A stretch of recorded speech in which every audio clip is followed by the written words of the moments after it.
Hello everyone, start करते हैं आज की video 5 questions per day series, जिसमें हम 5 क्वेश्चन डिस्कस करेंगे हर वीडियो में एवरी डे। सो नीट, जेई और बोर्ड एग्जाम्स तीनों के लिए क्वेश्चंस बहुत इंपॉर्टेंट होने वाले हैं। सो स्टार्ट करते हैं।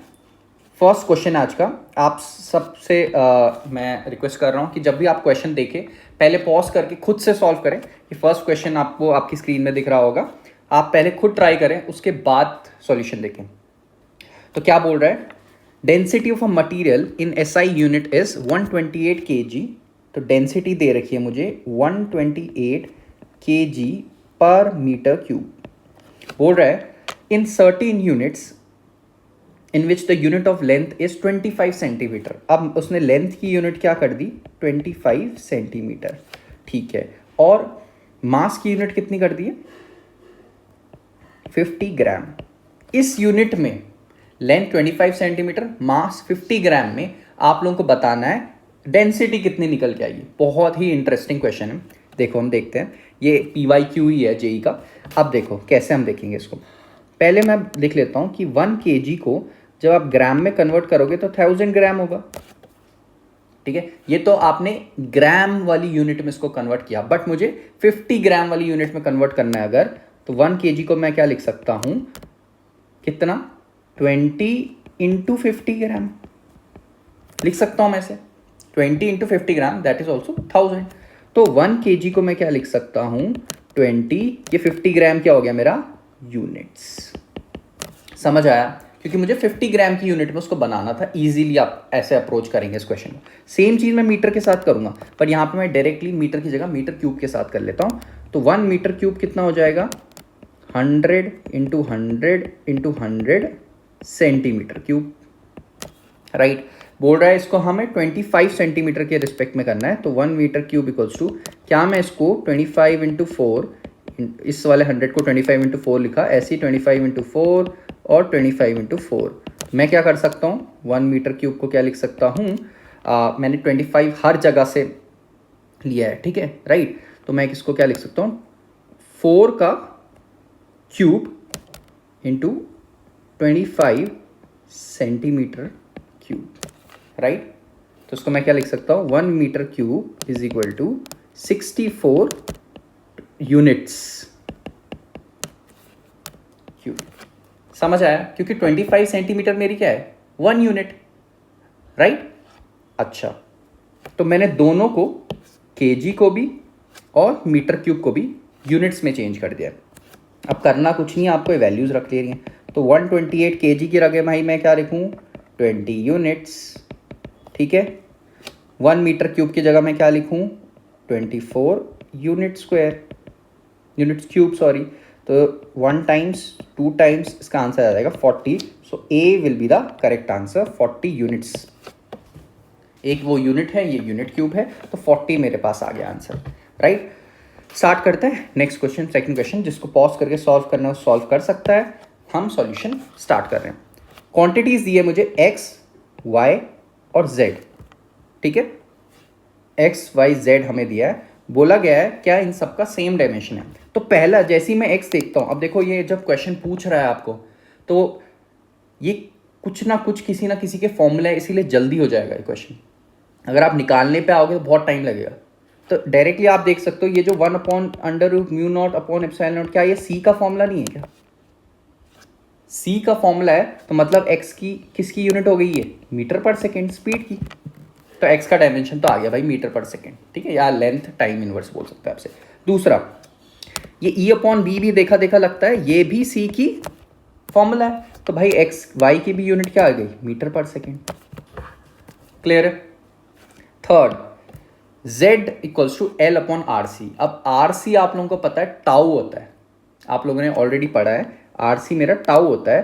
तो z equals to L whole upon tau, और लेंथ अपॉन टाउ भी क्या है, मीटर पर सेकेंड। तो तीनों की डायमेंशन क्या आ गई, सेम आ गई। तो आंसर क्या है, A is the correct answer. Clear है। ठीक है, आगे बढ़े। तो आपको ये ध्यान रखना है, इसमें आप बेसिकली एक एक का अगर डायमेंशन रखोगे पहुंच सकते हो, बट आपने उसने एग्जामिनर ने क्वेश्चन इसलिए पूछा आपसे क्योंकि वो चाहता है आपको, अगर जिस बच्चे को फॉर्मूला याद है तीनों फटाक से कर सकता है। तो याद नहीं है तो आप क्वेश्चन प्रैक्टिस करो, ऑटोमेटिकली याद हो जाएगा। नेक्स्ट, थर्ड, स्क्रू गेज का क्वेश्चन है, जो ट्राई करना चाहता है ट्राई करे, ठीक है। सारे क्वेश्चंस कॉम्पिटिटिव एग्जाम या बोर्ड एग्जाम्स के हैं, मेनली कॉम्पिटिटिव एग्जाम के हैं, तो आप प्लीज़ अच्छे से ट्राई करें, ठीक है। A screw gauge has 50 divisions, भाई डिविजन्स एन कितने हैं मेरे पास, 50 है, correct. In it circular scale, the circular scale is 4 units ahead of the pitch. जैसे आप बोलोगे 4 यूनिट अहेड मतलब पॉजिटिव क्या आ गया इसमें, ahead of the scale marking, ahead मतलब क्या है वो, उससे भी पहले है 4 यूनिट्स, तो इसमें पॉजिटिव एरर आ जाएगा। पहली बात तो पॉजिटिव एरर, जैसे आपको पॉजिटिव एरर पता चलता है तो मेरे कौन से ए वाला तो हटा ही दो आप, ऑप्शन ही गया। अब निकालना क्या है आपको, लीस्ट काउंट। लीस्ट काउंट तो आपको पता है क्या होता है, व्हाट इज लीस्ट काउंट, जितना पिच है अपॉन नंबर ऑफ डिविजन्स। मेरी पिच कितनी 0.5 आपको क्वेश्चन में दे रखी है, अपॉन 1 कंप्लीट रोटेशन और displacement of 0.5 mm is noticed on the pitch scale. तो 0.5 मेरी पिच आ गई, एक पूरा घूमने में जितना आगे बढ़ता है वही तो पिच है, अपॉन एन कितना, एन मेरा 50 है। तो भाई करो इसको सॉल्व, ये गया 0.1 टाइम्स, ये गया 10 टाइम्स, तो ये कितना हो जाएगा 0.01। और 0.01 मतलब क्या होता है, ठीक है, 0.01 ये mm है, ठीक है। 0.01 mm को आप क्या लिख सकते हो, ध्यान देना, इसको आप लिख सकते हो 10 μm, क्योंकि 10 की पावर क्या करा आपने, इसको μm कर दिया, 10 की पावर इंटू 3 कर दिया आपने इसमें ना, इसको मल्टीप्लाई करके, पता है ना आपको mm क्या होता है, mm होता है 10 की पावर -3, μm में होता है 10 की पावर -6, तो आपने इसको 10 μm लिख दिया, तो आंसर क्या आ जाएगा आपका बी, करेक्ट। क्लियर है, ओके। फोर्थ क्वेश्चन क्या बोलता है आपसे कि भाई take the electronic charge E as and the E, take the electronic charge as E and permittivity as epsilon. जिसको पॉज करके करना, पॉज करके सॉल्व करे प्लीज, पहले आप खुद अटेम्प्ट करोगे तो यू विल बी स्ट्रॉन्गर, ठीक है। एप्सिलॉन नॉट आपको पता है permittivity. Use dimension analysis to determine the correct expression for omega. Omega का डायमेंशन, ओमेगा मतलब 1/t, तो 1/t का डायमेंशन मतलब टी इनवर्स, तो ओमेगा का डायमेंशन मेरा आ गया टी इनवर्स। अब आपको एक एक ऑप्शन में चेक करके बताना है टी इनवर्स किसका डायमेंशन है, आ रहा है निकाल के। आपको सबका एन का, ई का, एम का, एप्सिलॉन नॉट का, सबका दे रखा है उसने डायमेंशन, क्या क्या है, क्या क्या कौन सी क्वांटिटीज़ है, और ये आप मुझे ऑप्शन में बताओगे कि फोर्थ क्वेश्चन का, आज के जो फोर्थ क्वेश्चन है उसका आंसर क्या होगा, राइट। ये मुझे आप ऑप्शन में बताओगे। नेक्स्ट, फिफ्थ क्वेश्चन मेरे पास क्या आ रहा है, फिफ्थ क्वेश्चन मेरे पास बोलता है, इंटरेस्टिंग क्वेश्चन है, मैकेनिक्स का क्वेश्चन है, ठीक है।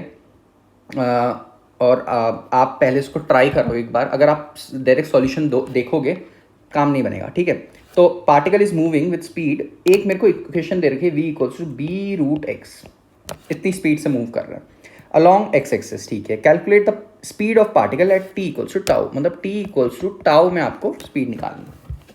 तो पहले तो मैं इसको v को क्या लिख सकता हूँ, dx/dt, ध्यान रखना वेलोसिटी क्या होता है, distance upon time, small distance upon small time, dx/dt equals to b√x। अब मैं क्या करूँगा, ये आपको दिख रही होगी डिफरेंशियल इक्वेशन, इसको मैं सॉल्व करूंगा, dx whole upon √x equals to b into dt।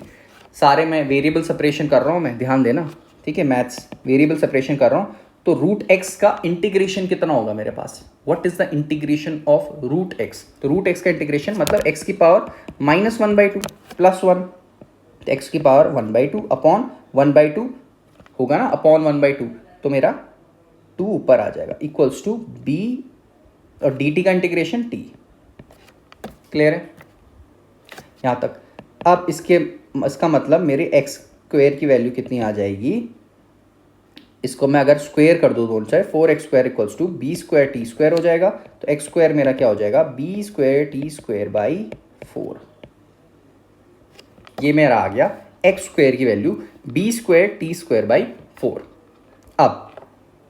अब वो मुझे क्या पूछ रहा है कि अगर भाई t क्या है, टाउ है इसमें,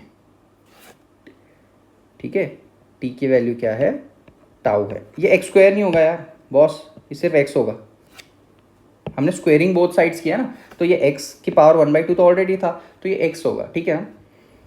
ओके, और क्लियर है, हमने 2 का स्क्वायर करा, b का भी स्क्वायर, ठीक है, और क्लियर है। अब मुझे टाउ चाहिए, तो मैं क्या करूंगा, वेलोसिटी चाहिए ना, calculate the speed of particle at t equals to tau, तो इससे मैं वेलोसिटी बना सकता हूँ इजीली, एक्स से मैं वेलोसिटी कैसे बनाऊंगा, इसको टाइम की v क्या होता है dx/dt, इससे मैं इसको वेलोसिटी बना सकता हूँ। मतलब इसका डिफरेंशिएशन कर दो आप तो b²/4 तो भाई कांस्टेंट, इसका 2t, और t की जगह मैं क्या रख दूंगा टाउ, तो b² होल अपॉन ये यहाँ से 2 गया तो b²/2 टाउ, तो ये आपका आंसर हो जाएगा।